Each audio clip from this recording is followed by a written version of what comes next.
교우 여러분, 지나간 일주일 동안에도 주님의 은혜 가운데서 편안히 지내셨습니까? 오늘은 1월 3일 성탄 후 둘째 주일, 그리고 2021년 첫 번째 드리는 예배입니다.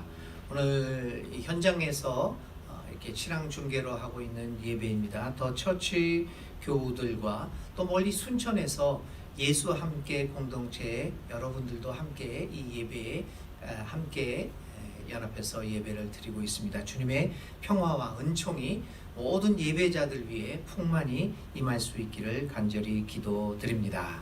우리 함께 예배로 부름을 교독하심으로써 1월 3일 주일 예배 시작하겠습니다. 2021년 새해가 밝았습니다. 어둠 가운데 있는 우리에게 빛으로 오시는 예수님을 마음 깊은 곳에 모십니다. 감사합니다. 오늘도 우리와 함께 하시는 삼위일체 하나님께 영광과 찬송을 드립니다. 성령님, 우리가 예배 드리는 이곳에 오셔서 우리를 인도하여 주소서. 예루살렘아, 주님께 영광을 돌려라. 시온아, 내 하나님을 찬양하여라. 그 안에 있는 내 자녀에게 복을 내리셨다. 내가 사는 땅에 평안을 주시고 가장 좋은 말로 만든 음식으로 너를 배불리신다. 주님이 이 땅에 명령만 내리시면 그 말씀이 순식간에 퍼져 나간다. 양털 같은 눈을 내리시며 재를 뿌리듯 소리도 내리시며 빵 부스러기같이 폭을 쏟으시는데 누가 감히 그 추위 앞에 버티어 설 수 있겠느냐. 그러나 주님은 말씀을 보내셔서 그것들을 녹이시고 바람을 불게 하시니 얼음이 녹아서 물이 되어 흐른다. 야곱에게 전하고 주님의 규례와 법도를 이스라엘에게 알려주신다. 어느 다른 민족에게도 그와 같이 하신 일이 없으시니 그들은 아무도 그 법도를 알지 못한다. 하나님의 자녀된 우리 마음을 합하여 아버지께 예배 드립니다. 성령으로 함께 하셔서 우리의 예배를 받아 주소서. 우리 주 예수 그리스도의 이름으로 기도를 드립니다. 아멘. 이제 약 2분간 지나간 1년을 생각하고 오늘 또 시작한 새로운 2001년 새해를 생각하면서 하나님 앞에 조용히 침묵 가운데 한 2분간 기도 드리겠습니다.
사도신경으로 우리의 신앙을 고백합시다.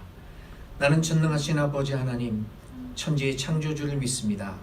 나는 그의 유일하신 아들 우리 주 예수 그리스도를 믿습니다.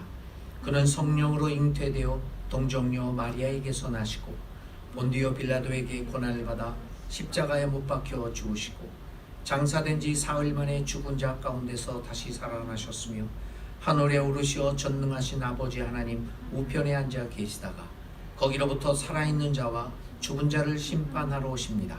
나는 성령을 믿으며 거룩한 공교회와 성도의 교제와 죄를 용서받는 것과 몸의 부활과 영생을 믿습니다. 아멘. 찬송가 189장 부릅니다.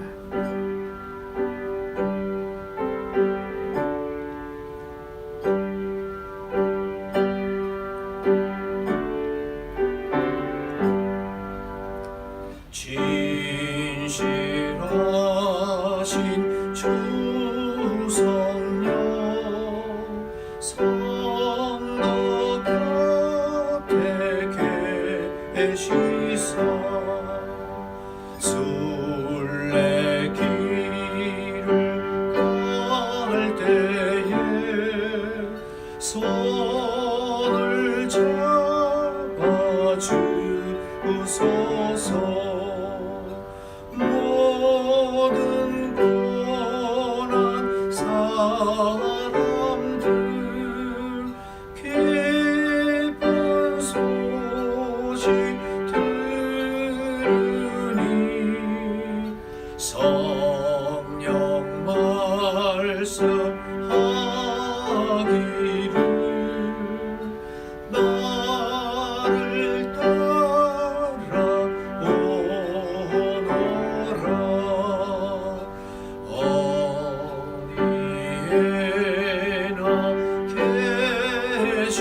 주 나를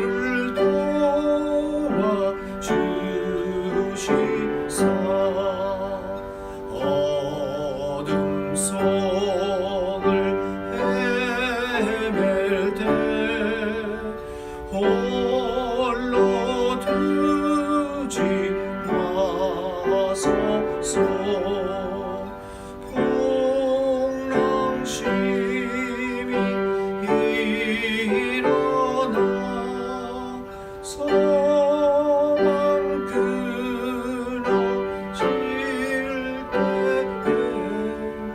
성령 말씀하기를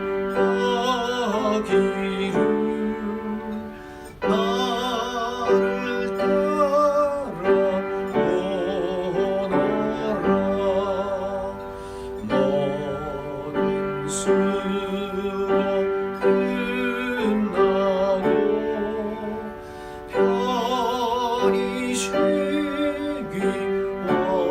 원할 때 하늘 나라 밖에는 참된 위로 없도다. 주만 의지하고서 요란 강을 건널 때 성령 말씀하기를 나를 따라오너라.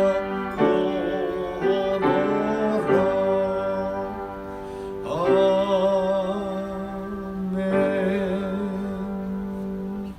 우리 함께 주보에 있는 대로 공동 기도문 함께 읽음으로써 주님 앞에 간절한 마음으로 기도드립시다.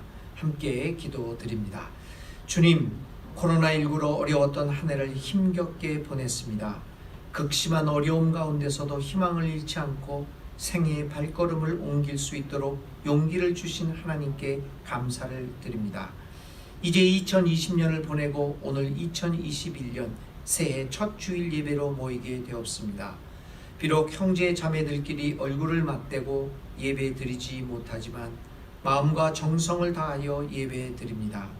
주님의 탄생을 기념하고 축하하는 성탄절을 통하여 이 땅을 향하여 오시는 주님의 모습을 생각해 보았습니다. 진정 주님은 우리 모두에게 기쁨을 주시는 분입니다. 희망과 사랑과 평화를 주시는 분입니다. 그러기에 주님의 탄생을 기념하고 축하하는 잔치는 계속될 것입니다. 주님의 생일은 평화로 가는 길이요 보증입니다. 당신이 태어나던 그 순간에 하늘과 땅은 화해하였고 그날 하늘에서 땅으로 내려오신 뒤 주님은 우리의 죄를 용서하시고 우리를 허물을 씻어 주셨습니다. 병든 자에게는 영험 있는 약을, 눈먼 자에게는 영의 빛을, 목마른 자에게는 구원의 자를, 굶주린 자에게는 생명의 빵을, 진실로 주님은 우리에게 많은 선물을 주셨습니다. 나무들이 헐벗은 겨울철에 주님은 시원달콤한 영의 열매를 우리에게 주시고 얼어붙은 동토에서 주님은 새 희망을 우리에게 불어 넣으십니다. 오늘 새로운 한 해의 삶이 시작됩니다. 우리의 삶을 통하여 우리와 함께 동행하시는 주님의 현존을 날마다 그리고 매 순간 느끼게 하소서. 주님 안에서 희망을 갖고 새롭게 출발하게 하소서. 주님을 닮아가며 주님의 마음을 우리 내면에 담아가며 그리고 주님을 따라가며 주님 안에서 살기를 계속하는 우리가 되겠습니다. 우리와 함께 하소서.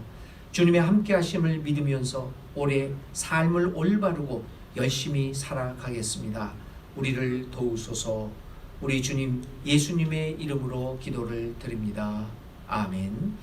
주기도문으로 하나님 앞에 또 기도드립니다. 하늘에 계신 우리 아버지, 아버지의 이름을 거룩하게 하시며 아버지의 나라가 오게 하시며 아버지의 뜻이 하늘에서와 같이 이 땅에서도 이루어지게 하소서.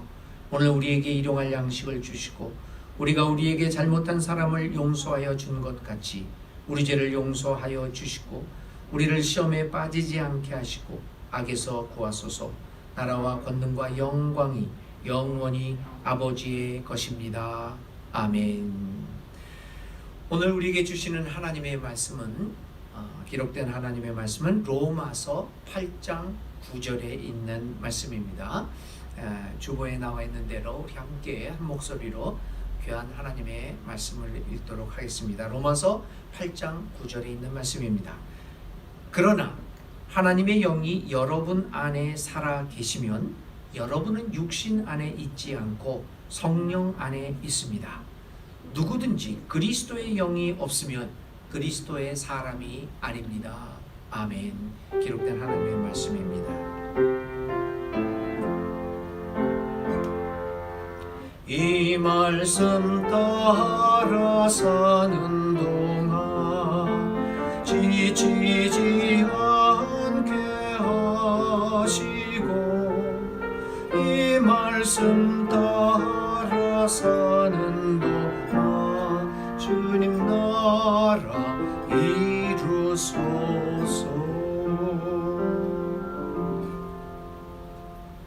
하나님 감사합니다. 2020년 어려운 시절을 또 주님 믿음 가운데 지나가게 해주신 것 감사합니다.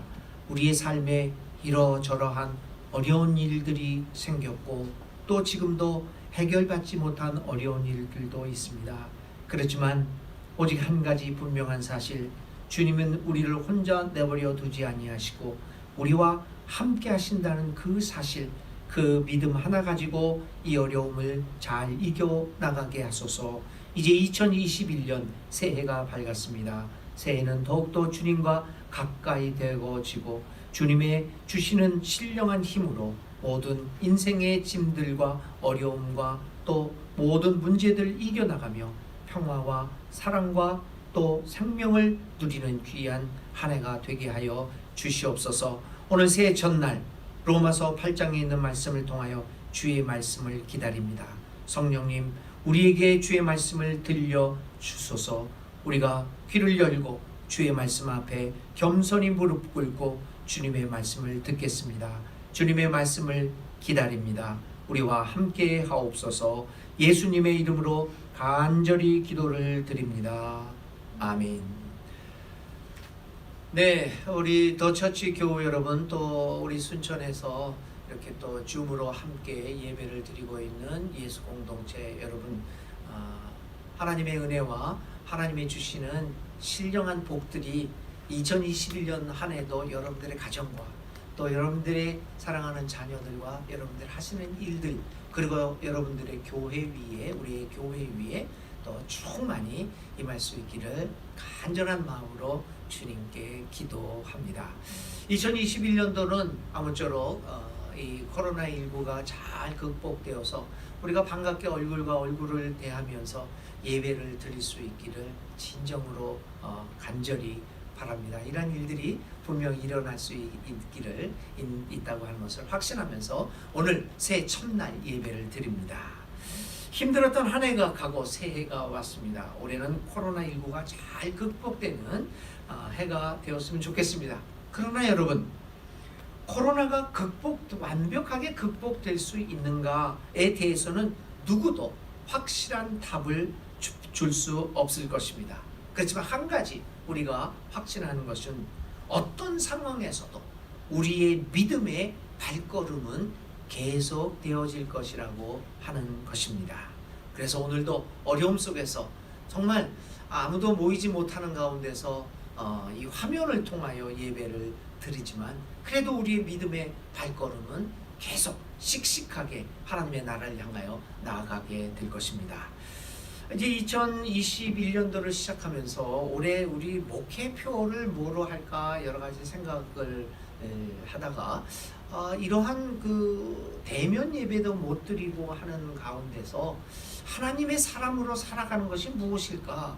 예배당에도 잘 나오지 못하고 정말 우리가 신앙생활을 제대로 하는 것인지 어떤지 참 이렇게 혼란과 혼돈이 있는 시절 이 상황 속에서 어떤 주제를 가지고 1년을 또 삶을 살아갈까 생각을 하다가 주님께서 이런 말씀을 주셨습니다.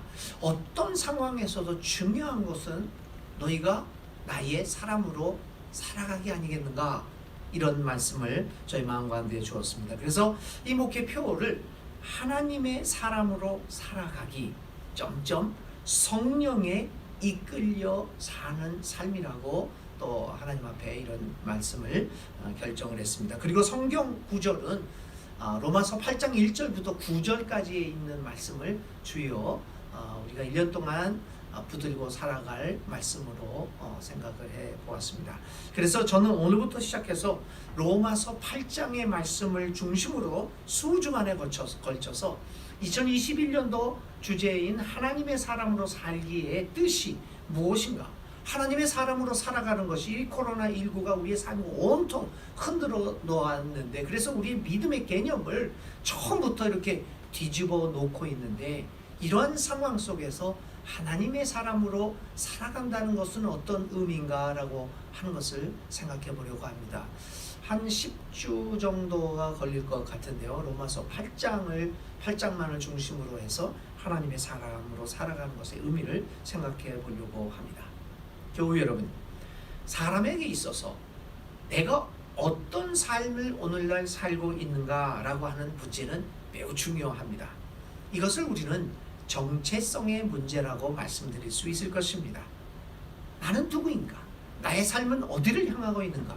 이 정체성이 든든한 사람은 상황이 바뀌더라도 자신의 삶에 있어서 일관성을 지켜나갈 수가 있습니다. 사도 바울의 고백을 여러분들 한번 살펴보십시오. 빌립보서 4장 2절에 나와 있는 사도 바울의 그 고백 같은 거요. 나는 빈곤에도 처할 줄 알고 나는 풍요로움에도 처할 줄 알고 그리스도 안에서 모든 것을 할 수 있다. 이런 얘기입니다. 이런 고백을 가만 들어보시면 사도 바울은 풍요로운 삶도 아마 살아봤던 것 같습니다. 그런데 거기서 나락에 떨어져서 가장 비참한 삶을 살기도 했습니다. 이 말은 뭡니까? 그의 상황이 수시로 변했다는 이야기입니다. 그 상황이 변했지만 그는 그리스도를 향한 삶에 있어서는 일관성을 가질 수가 있었습니다. 왜냐하면 그는 나는 지금 무엇하고 사는가? 내가 어떤 삶을 살고 있는가? 나는 누구인가? 라고 하는 정체성이 든든했기 때문입니다. 그러나 우리의 삶에 있어서 가장 기본적인 정체성이 흔들려 있으면 우리는 일관성의 결여로 인하여 우리의 삶은 이랬다 저랬다 하는 삶을 살아가기 쉽습니다. 오늘 우리들 사회에서도 마찬가지입니다. 오늘 현대 사회에서도 여러 가지 가치관이 혼재된 사회에서 우리는 살아가고 있습니다. 우리 어른들도 그렇고 젊은이도 그렇고 사실 수십 년 전, 아니 100년 전 우리 사회는 오직 하나만의 가치관이 있었습니다. 뭐 유교에서 시작된 우리나라의 전통적인 문화와 그 가치관 속에서 우리는 그냥 그것만 가지고 살아왔습니다. 근데 요즘은 어떻습니까? 지구촌화된 요즘의 세상에는 오직 한국 사회의 전통적인 가치만을 가지고 살아갈 수 없는 세상이 되었습니다. 다양한 문화가 유입됩니다. 다양한 종교들이 유입되고 있습니다. 한마디로 우리는 다원화된 세상에서 우리는 살아가고 있습니다. 사실 요즘 이렇게 보면 언어 같은 것도 10대들이 쓰는 언어, 20대들이 쓰는 언어 다 다양합니다. 이게 한국어라고 해서 우리 모두가 의사소통이 되는 건 아니지 않습니까? 각 세대들마다 쓰는 단어들이 굉장히 다릅니다. 이러한 다양한 가치관들이 혼재되어 있는 이 사회에서 우리는 혼돈된 가치관을 가지고 살아가기 쉽습니다. 이렇게 다원화된 세상에서 우리는 어떤 특정한 문화 혹은 종교의 절대성을 주장할 수 없는 다원화된 세상에서 살아가고 있습니다. 과연 우리는 이런 사회에서 어떤 사람으로 저와 여러분들은 살아가고 있는 것일까요? 2020년 작년에 발생한 코로나19, 그래서 아직까지도 우리에게 영향을 끼치고 있는 이 코로나19는 우리에게 심각한 정체성의 문제를 제기하고 있습니다. 왜냐하면 지금까지 우리를 지탱했던 여러 가치관들이 무너지고 새로운 가치관을 접해야 하는 요즘의 시대에서 우리는 정체성의 위기를 겪지 않을 수 없습니다. 누차 반복하지만 normal하고 new normal, normal 이런 것들을 우리가 정상적인 것이라고 생각을 했는데 코로나19 이후에는 이것들이 새로운 정상이 나타났지 않습니까? 그렇기 때문에 우리는 정체성의 위기를 겪지 않을 수 없습니다. 이런 현실 속에서 저는 정체성과 관련하여 여러분들의 청년들도 그렇고 여러분들의 자녀 교육에 있어서도 그렇고 이 정체성의 형성과 관련하여 저는 두 가지 정도를 기본적으로 생각해 봐야 되지 않을까 이렇게 생각을 합니다. 첫 번째는 지구촌적 정체성입니다. 글로벌 아이덴티티라고 말씀드릴 수 있어요. 그러니까 세계화된 정체성을 이야기합니다. 좁은 세계관에만 매달리지 말고 다양한 문화와 세계를 바라보면서 다양성 속에서 조화를 추구하는 정체성을 의미합니다. 이것만이 옳다.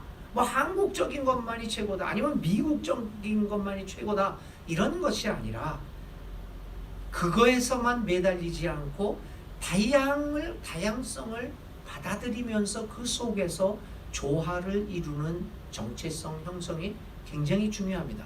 어쩌면 60이 넘은 우리 어른들에게 있어서는 크게 와닿지 않는 이야기일 수도 있습니다. 우리는 여태까지 그렇게 살아왔으니까 뭐 그래도 좋습니다. 그러나 지금 자라나는 세대들, 뭐 40대도 마찬가지입니다. 50대도 뭐 50대까지도 같이 이렇게 포함되는 이야기지만요. 이 지구촌 정체성, 다양성 안에서 조화를 추구하는 정체성이 굉장히 중요합니다. 두 번째는 이렇게 여러 가지 가치관이 혼란스러운 사회에서 중요한 것은 영적 정체성입니다. 나는 어떤 정신, 어떤 영을 가지고 살아가고 있느냐라고 하는 이 영적 정체성이 굉장히 중요합니다.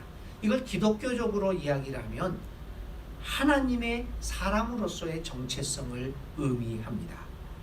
이러한 지구촌적 정체성과 하나님의 사람으로서의 영적 정체성이 갖추어져야만 우리가 일관성 있는 내가 누구인가 라고 하는 정체성을 가질 수 있을 것입니다. 그 중에서도 두 번째 요소인 영적 정체성은 기본 중에서도 가장 기본적입니다.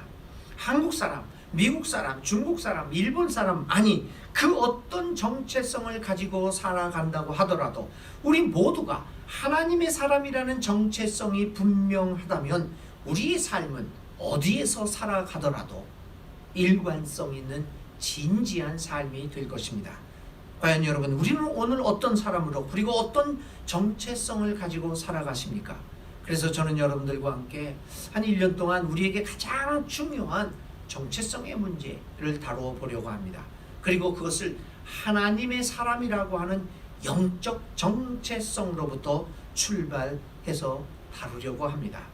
하나님의 사람으로 살아가는 것은 우리가 평생을 통하여 이루어내야 할 긴 과정의 이야기입니다. 그러면 여러분, 하나님의 사람으로 살아간다는 것은 무엇을 의미합니까? 바울은 오늘의 말씀을 통하여 그것을 한마디로 요약하고 있습니다. 그리스도의 영이 없으면 그리스도의 사람이 아닙니다. 그리스도의 영으로 살아가는 것, 그것이 그리스도의 사람, 하나님의 사람으로 살아가는 것임을 분명하게 말하고 있습니다. 그러므로 하나님의 사람, 그리스도의 사람으로 살아간다는 것은 성령의 이끌림에 따라서 살아가는 삶을 이야기합니다. 그래서 저는 여러 설교를 통하여 이 영적인 삶이 무엇인가를 여러분들에게 선포하려고 합니다. 이 설교 계획을 한번 말씀드리자면, 첫 번째는 진정한 기독교적 영성이 무엇인가에 대해서 여러분들에게 설교를 통해서 말씀을 드리고요. 두 번째는 이 기독교적 영성, 예수 그리스도의 영성을 중심으로 하는 내용이 무엇인가, 복음서를 중심으로 한번 생각해 보려고 합니다. 그리고 실질적으로 이러한 영성을 가지고 살아갔던 사람들은 어떤 삶을 살아갔는가, 신구약의 여러 인물들을 중심으로 해서 그들의 영성의 내용에 대해서 한번 살펴보려고 합니다. 그리고 마지막으로는 오늘의 시대에서 바람직한 영성의 모습은 무엇인가, 그것은 교회사에서 나타난 인물 중에서 성 프란시스 아시스의 성 프란시스라고 하는 한 인물을 통하여 교회사에서 아주 교회사적으로 보면은 가장 예수님을 닮았던 사람이다 라고 할 정도로 존경을 받고 인정을 받는 인물이죠. 아시스의 성 프란시스의 삶을 들여다보면서 실제로 오늘의 시대에서 바람직한 영적 정체성은 무엇인가, 이런 것들을 여러 달을 통해서 한번 생각해 보려고 합니다. 한마디로 얘기하면 금년 목회의 주제와 설교의 주제는 성령론을 중심으로 하는 것이라고 말씀드릴 수 있겠습니다. 오늘은 그의 첫 번째 설교입니다. 하나님의 영에 사로잡혀 사는 삶, 다시 말하면 성령으로 사는 삶이 무엇인가에 대해서 말씀드리고자 합니다. 하나님의 영에 사로잡혀 사는 삶, 하나님의 사람으로 살아가기 위한 출발점입니다. 어떻게 사는 삶이 하나님의 사람으로 성령에 의해서 사는 사람입니까? 무엇보다도 성령의 인도에 따라 살아가는 삶을 이야기합니다. 하나님의 영에 사로잡혀 있는 삶은 성령의 인도를 받습니다. 여러분, 예수님의 삶이 바로 그러했지 않습니까? 오늘 우리가 사도신경을 통해서 고백했지만 예수님은 성령으로 잉태되었다 말씀하십니다. 예수님의 태어남도 성령의 인도였습니다. 하나님의 영이 예수를 잉태케 하였고 그 영으로 말미암아 예수님은 동정녀 마리아의 몸을 빌려 이 땅에 인간의 몸을 입고 오셨습니다. 예수님의 탄생도 성령의 인도였습니다. 그는 하나님의 영의 인도함을 받아 예수님의 가족은 헤롯 왕의 박해를 피해 이집트로 피신을 갑니다. 그곳에서 얼마를 지난 후 또 하나님의 영의 인도로 말미암아 고향인 나사렛 갈릴리 지방으로 귀환하십니다. 예수님은 하나님의 영의 인도로 그의 어린 시절을 나사렛에서 보내셨습니다. 하나님의 영의 인도로 12살 때 많은 랍비들과 또 토론도 하기도 했습니다. 그리고 그는 성인이 되셔서 세례 요한에게 세례를 받았을 때 하늘이 열리는 체험과 함께 비둘기 같은 모양으로 그에게 성령이 임하는 놀라운 체험을 하게 됩니다. 이런 세례로 통한 성령의 인도함을 받아 그는 비로소 세상을 향한 구원의 사역을 시작하십니다. 예수님은 세례를 받으신 후 성령의 인도에 따라 광야로 나가서 40일 동안 시험을 받으십니다. 그뿐입니까? 그의 십자가에서의 죽음도 성령의 인도에 의한 것이 아니었습니까? 예수님의 일생을 한마디로 표현한다면 하나님의 영에 이끌려서 사신 삶이라고 표현할 수 있을 것입니다. 예수뿐만이 아닙니다. 기독교회 사이에 위대한 신앙의 인물들, 하나님과 역사의 인정을 받았던 수많은 사람들은 한결같이 하나님의 영에 의해 이끌려 살았습니다. 사도 바울은 자신의 계획대로 아시아를 향하여 복음을 전파하려 했으나 성령이 가지 못하게 하여 그만 전도의 길이 유럽 쪽으로 향하게 되었던 것이 아니었습니까? 로마 네로 황제의 박해를 피하여 로마를 빠져나가던 베드로에게 나타났던 예수의 영으로 말미암아 베드로는 도망가던 길을 돌이켜서 다시 로마로 돌아갔습니다. 그리고 그는 거기서 고난받는 성도들과 함께 죽었습니다. 그것도 십자가에 거꾸로 매달려서 말입니다. 아브라함은 어떻습니까? 그는 정든 고향, 재산을 축적하고 기반을 이미 쌓아놓고 있었던 땅을 과감하게 떠납니다. 그것도 갈 곳을 알지 못하고 떠납니다. 그가 이러한 무모한 일을 행하게 된 것은 오직 주의 성령의 주의 인도하심을 믿었기 때문입니다. 그래서 그는 떠날 수 있었습니다. 그의 삶이 하나님 앞에 의롭다고 인정을 받게 된 것은 다름 아닌 주의 인도하심을 따라 그의 삶을 하나님께 맡겼기 때문입니다. 성경은 말합니다. 사람이 마음으로 일을 계획할지라도 그 걸음을 인도하시는 분은 하나님이다. 그렇습니다. 우리의 인생이 하나님의 영으로 인하여 이끌림을 받을 때 우리는 비로소 하나님의 사람으로 살아갈 수 있게 되는 것입니다. 그런 의미에서 믿는 이들에게 미래에 대한 계획 수립은 없다라고 그렇게까지 말할 수 있을 것입니다. 미래 계획을 할 수가 없다는 겁니다. 그러면 무엇입니까? 우리에게 있는 것은 오직 하나님의 영에 의해 이끌림을 받는 현실과 또 하나님의 영에 의해서 열리는 미래에 대한 참여일 뿐입니다. 저는 평생 살아오면서 별로 이렇게 계획을 많이 짜지를 않습니다. 어떻게 어디 가서 10년, 20년을 있겠다, 얻겠다. 그런 계획을 짜본 적이 없습니다. 저는 계획을 짠 거는 오직 설교 계획밖에는 짜본 게 없습니다. 매년 9월 달이면 그 다음 해에 할 52편의 주일 오전 설교에 대한 계획을 다 짭니다. 왜냐하면 목회 주제가 다 정해지고 또 그러기 때문에 이제 그 9월 전에 여름 휴가경에 같이 이제 기도원도 가고 기도를 하면서 준비를 하면서 9월 말경에는 그 다음에 1년 설교 계획이 본문과 제목까지 다 이제 계획을 짭니다. 그거 외에는 이제 계획을 짜지를 않았습니다. 어떻게 될지는 모르니까요. 내가 여기에 1000년 만년 있는다고 계획을 세웠다고 할지라도 그 걸음을 인도하는 분은 하나님이시기 때문입니다. 그래서 그런지 저는 참 떠돌이 삶을 많이 살아왔습니다. 여기저기 떠돌아다니면서 살아왔지만 한 가지 중요했던 것은 어디를 떠난다고 하더라도 하나님은 나에게 미래를 열어줄 것이다. 나는 하나님이 열고 계시는 그 미래에 믿음을 가지고 용기를 가지고 지금 당장 아무것도 안 보인다고 하더라도 그냥 참여할 뿐이다. 모든 믿는 사람들이 그런 의미에서는 미래에 대한 계획은 없습니다.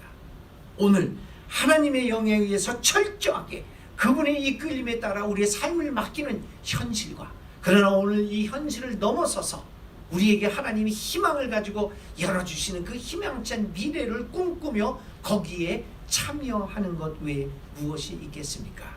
사랑하는 교회 여러분, 2021년도 우리에게 어떤 일이 발생할지를 누가 알겠습니까? 어려운 일이 있을지 좋은 일이 있을지 아무도, 또 코로나가 제대로 극복이 될든지 이 백신이 오는데 부작용이 있을지 없을지 우리는 도무지 알 수가 없습니다. 오직 알 수 있는 것은 하나님께서 열어주시는 미래가 있음을 믿고 성령의 인도하심을 따라 그 미래에 참여하기 위하여 오늘 우리들의 발걸음을 내딛는 것뿐입니다. 2021년 우리 더 처치 교우들과 수천의 예수와 함께 교우들이 그러한 믿음을 가지고 하나님의 영의 인도를 받아 하나님의 사람으로서의 출발을 할 수 있는 이 새해 첫날이 될 수 있기를 간절히 기도드립니다. 두 번째, 하나님의 사람으로 살아가는 것은 성령과 관련해서 살아가는 방법은 하나님의 영의 기운으로 살아가기입니다. 우리는 어떤 기운이, 나의 삶의 행위를 결정하고 있는 기운이 있지 않습니까? 나는 왜 이런 행동을 하는가? 나를 지배하고 있는 어떤 기운이 있습니다. 제가 들은 광고 중에서요, 지금까지 기억하고 있는 이 기업들의 상업 광고에서 제가 볼 때는 그렇습니다. 가장 천박한 내용의 광고로 기억되는 것이 있습니다. 여러분은 어떨지 모르겠지만 저는 그렇게 참 천박한 내용이었다라고 하는 기억입니다. 그게 벌써 20년이 되었군요. 2002년에 나왔던 광고로 제가 기억하는데, 여러분들 제가 이 말 하면은 2000년도 이후에 태어난 분들은 잘 모를 수도 있지만 어르신들은 다 이제 30대 이상은 다 압니다. 어떤 광고였냐면 새벽에 어떤 여배우가 하얀 모자, 이렇게 크리스마스 성탄 산타클로스 모자를 사고 와서, 예쁜 여자였죠. 이렇게 탁 하면서 뭐를 했냐면 부자 되세요. 광고 여러분 기억나세요? 그 후부터 새해 인사가 뭐였냐면 만나는 사람마다 부자 되세요, 부자 되세요. 그게 어떤 크레딧 카드 선전, 아마 BC 카드였던 걸 기억하는데 이 크레딧 카드, 신용카드 선전했어요. 부자 되세요. 그 광고 이후에 한국에서 이뤘던 부자 되세요 인사는 한국 사회가 얼마나 부자 되어야 한다라고 하는 정신에 의해서 삶의 양식이 결정되었는가라고 하는 것을 보여주었습니다. 사실 현재 우리 한국 사회에 살아가는 사람들의 삶의 양식을 결정짓는 정신이 무엇일까? 그것은 부자 되세요라는 광고 문안에서 나타난 물질 중심입니다. 부자 되세요. 근데 여러분, 그 부자 되세요 얼마나 부자가 되셨습니까? 사실 그렇게 부자 되지 않았거든요. 그런데도 우리는 거기에 현혹되어서 마치 내가 부자가 될 수 있는 것 같은 착각 속에서 모든 인생의 행위를 거기에다가 맞춥니다. 사실 물질의 과다에 따라 물질의 과다와 또 물질에 의한 성공 여부에 따라 사람의 인격이 결정되는 정신이 오늘 우리들의 삶의 양식을 결정짓고 있다라고 하는 것은 굉장히 안타까운 일이 아닐 수 없습니다. 사람이나 나 개인이나 혹은 한 사회가 어떤 정신에 의해서 가장 큰 영향을 받고 살아가느냐 하는 것은 매우 중요합니다. 왜냐하면 그 정신의 내용은 한 개인 혹은 한 사회의 삶의 양식을 근본적으로 결정짓기 때문입니다. 요즘은 조금 서로 같아졌기는 같아졌지만 얼마 전까지만 해도 미국과 유럽 국가들의 살아가는 모습들이 상당히 다릅니다. 그것은 왜 그랬을까요? 기본적인 그 사회의 정신이 다르기 때문입니다. 효율성을 중요시하는 실용주의적인 미국과 합리적이고 이성적이고 평등한 사회 정신이 강한 유럽 국가들이 국가를 경영하는 데 있어서 차이를 보이는 것은 당연한 겁니다. 왜냐하면 미국을 지배하는 정신과 유럽을 지배하는 정신이 다르기 때문입니다. 그래서 오늘 우리를 지배하는 정신이 무엇인가를 아는 것은 매우 중요하죠. 교회도 마찬가지입니다. 물질과 실용성을 중시하는 미국 교회와 좀 더 본질적인 신앙의 모습을 추구하는 경향을 갖고 있는 유럽 국가와의 교회가 차이가 납니다. 오늘 우리들은 미국 교회만 추구하고 있기 때문에 그 미국 정신에 의해서 운영되는 교회를 많이 하고 있죠. 근데 유럽이 어떤 정신으로 교회들이 운영되고 있느냐라고 하는 것에 대해서는 우리들이 큰 지식을 갖지 못하고 있습니다. 그래서 미국 정신에 의해서, 실용주의적인 정신에 의해서 우리 교회가 어떤 삶을 살고 있느냐가 결정되고 있는 것이죠. 그래서 어떤 정신으로 살아가느냐 하는 것은 매우 중요합니다. 삶의 양식을 결정짓기 때문입니다. 여러분, 오늘날 우리 사회를 휩쓸고 있는 정신이 무엇입니까? 우리를 지배하고 있는 정신은 다름 아닌 경제입니다. 돈입니다. 코로나의 극심한 위험 속에서도 우리의 관심을 끌었던 것은 사람의 생명이 아닙니다. 경제가 나빠질 것이라고 하는 걱정이 우리 모두를 사로잡았습니다. 이 와중에서도 경제 성장률이 어떻고 저떻고에 관심을 집중하기도 했습니다. 경제 성장은 우리 모두의 삶을 규정짓고 있는 절대적 가치관처럼 작용하고 있습니다. 그래서 경제가 잘 되면 다 좋다고 합니다. 그런데 여러분, 오늘 우리 사회가 당면하고 있는 가장 큰 문제는 경제가 아니라 사실은 가치관의 타락과 도덕의 몰락에서 오는 것임을 우리는 간과하고 있다는 겁니다. 무엇이 우리의 삶을 지배하고 있는 것일까요? 그런데 우리가 기억해야 할 것이 있습니다.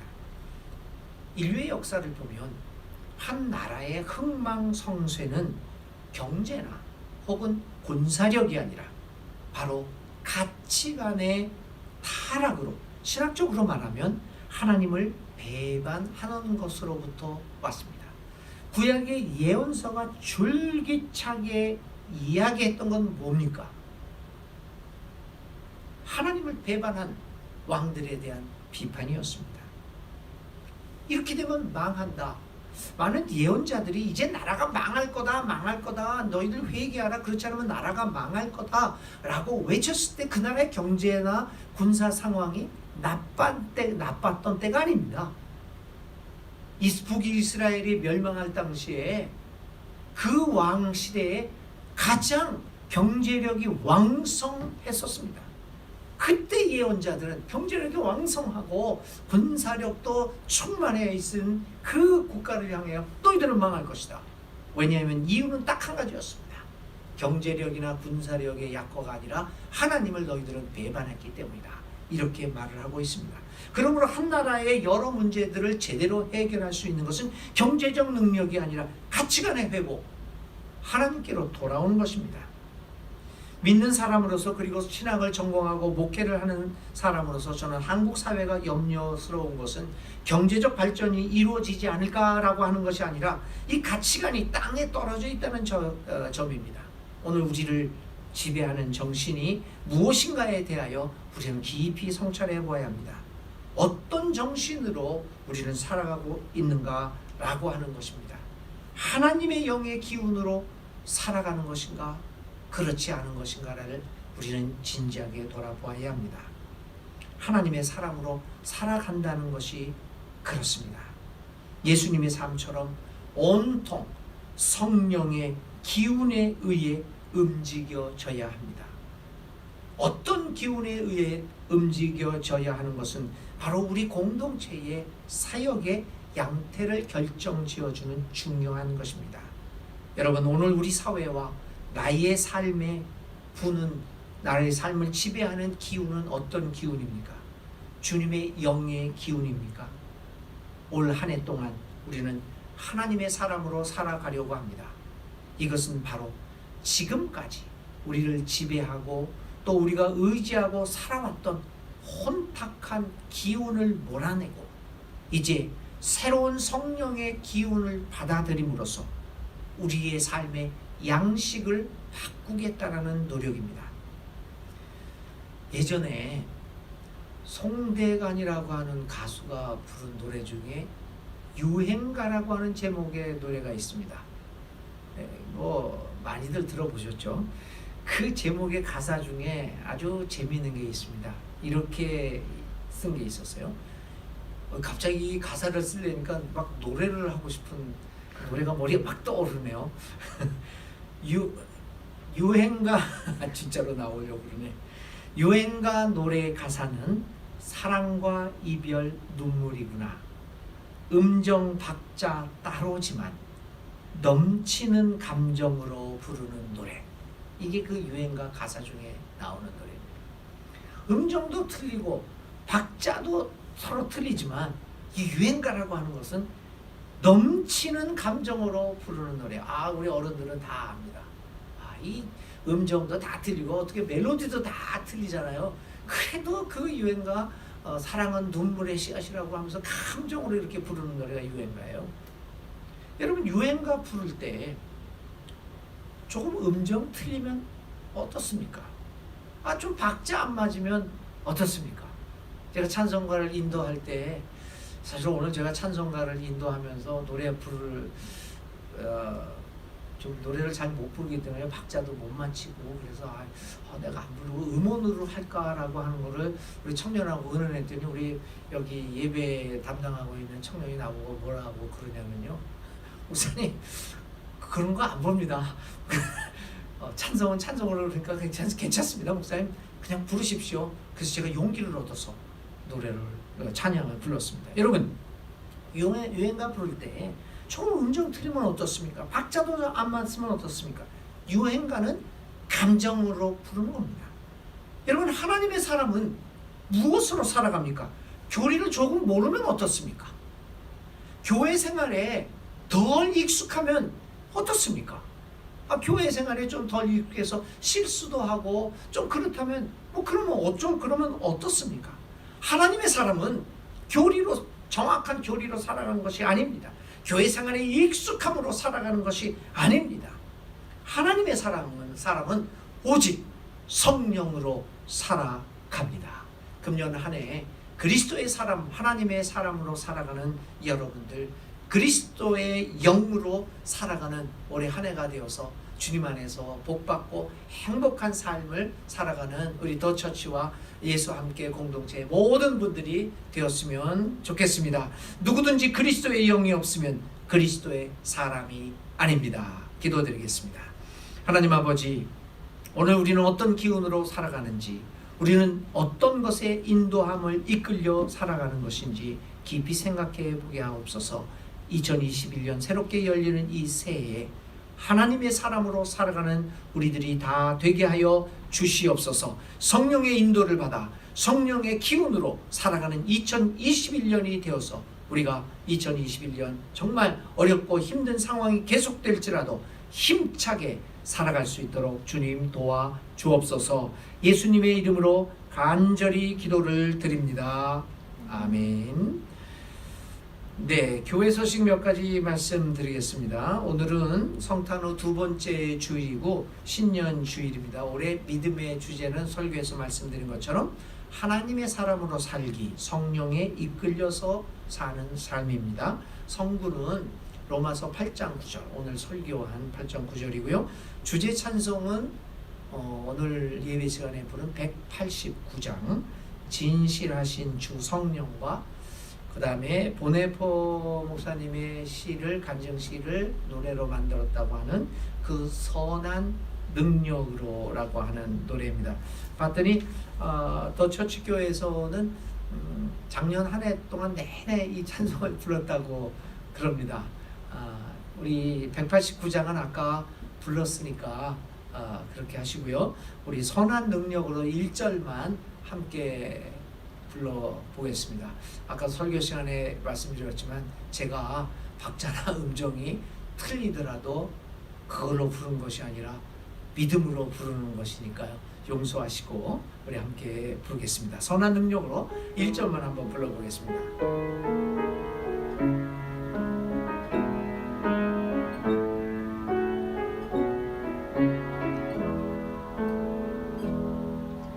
그 선한 힘에 고요히 감싸요 그 놀라운 평화를 누리며 그대들과 함께 걸어가네 나 그대들과 한 해를 여네 지나간 허물 어둠의 날들이 무겁게 내 영혼 짓물려도 오 주여 우릴 외면치 마시고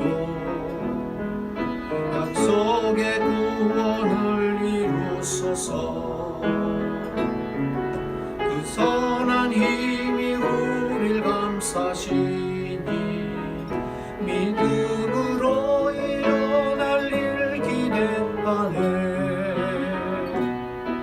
주 언제나 우리와 함께 계셔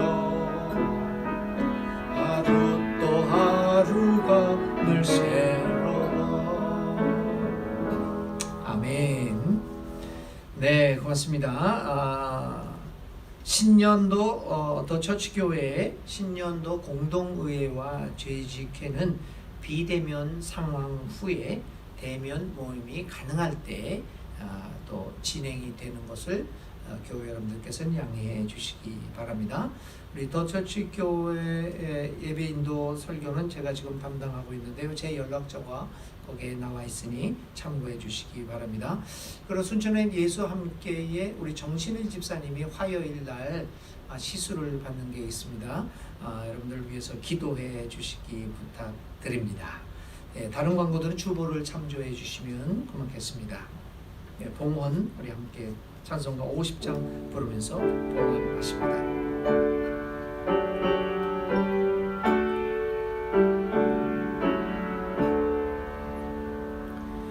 내게 있는 모든 것을 아낌없이 드리네 사랑하고 의지하며 주만 따라 살리라 주께 드리네 주께 드리네 사랑하는 구주 앞에 모두 드리네 내게 있는 모든 것을 겸손하게 드리네 세상 욕심 멀리하니 나를 받아 주소서 주께 드리네 주께 드리네 사랑하는 구주 앞에 모두 드리네 내게 있는 모든 것을 주를 위해 드리네 주의 성령 충만하게 내게 내려주소서 주께 드리네 주께 드리네 사랑하는 구주 앞에 모두 드리네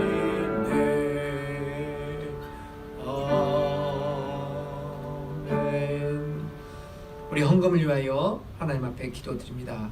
하나님 아버지, 우리가 얼굴과 얼굴을 마주하며 예배 드리지 못하지만 각자 삶의 처저에서 진리와 영으로 예배 드리고 하나님을 섬기게 해주신 것 감사합니다. 더욱더 성령으로 우리를 인도해 주시고 성령으로 우리를 풍요롭게 채워주셔서 어려운 시기에 흔들림 없는 믿음 가지고 하나님을 더욱더 사랑하고 이웃들을 더욱더 사랑하는 진실한 하나님의 사람으로 살아가게 하여 주옵소서.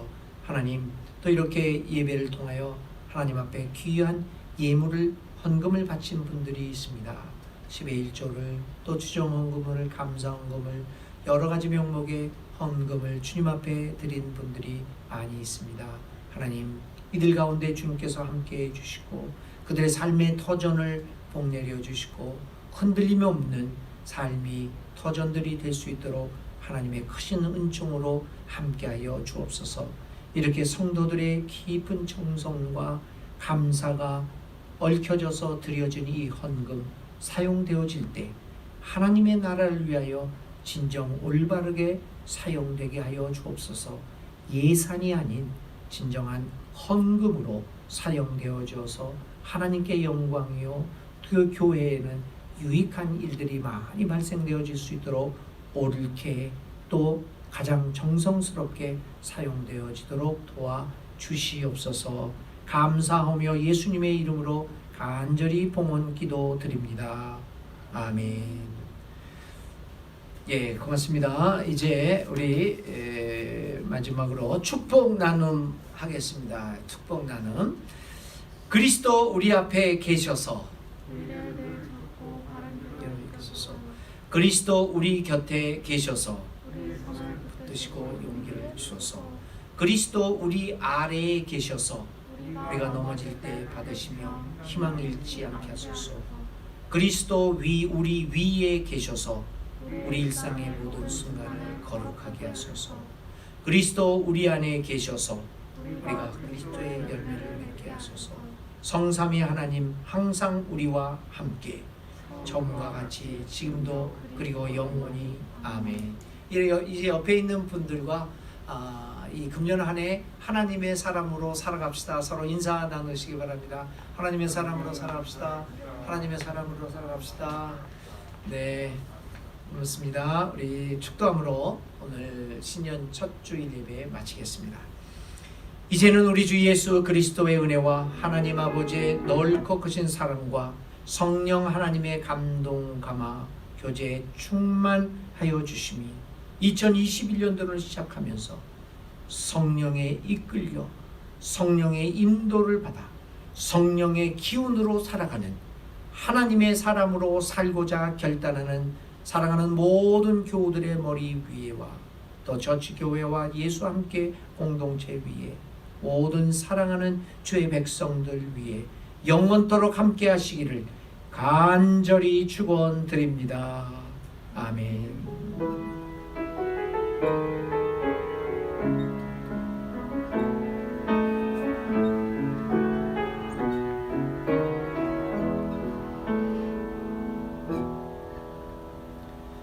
예, 이것으로 오늘 예배를 마쳤습니다. 주의 평화를 가슴에 안고 평화스럽게 여러분들의 삶의 현장으로 돌아가십시오.